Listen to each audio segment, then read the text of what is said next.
Un accident vasculaire cérébral, AVC, peut être d'origine ischémique, avec la présence d'une obstruction d'un vaisseau sanguin, ou hémorragique, avec une brèche vasculaire causant un saignement intracrânien. Il s'agit d'une urgence absolue qui va nécessiter la prise en charge la plus rapide possible. Il existe des signes typiques qui peuvent varier en fonction de la localisation de l'AVC. Dans tous les cas, il faut retenir que ces symptômes apparaîtront de manière brutale, sans signe avant-coureur. Un acronyme anglais permet de retenir facilement les signes d'AVC. Le FAST. Le F, pour face, correspond à une déformation asymétrique du visage, avec une perte de motricité. Par exemple, le coin de la bouche droit qui tombe. Pour être sûr de l'apparition de ces signes, on peut demander à la personne de gonfler les joues. L'asymétrie sera alors encore plus flagrante. Le A correspond à arm, bras en français. Lors d'un AVC, il est possible d'avoir une diminution de motricité et ou de sensibilité d'un des deux membres. La personne ne serre pas aussi fort la main gauche que la main droite par exemple. Vous pouvez également lui demander de lever les bras vers le ciel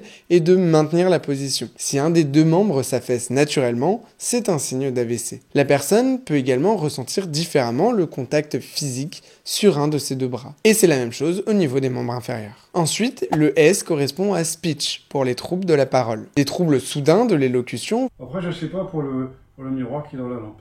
C'est toujours rouge. Voire une aphasie, une incapacité de parler.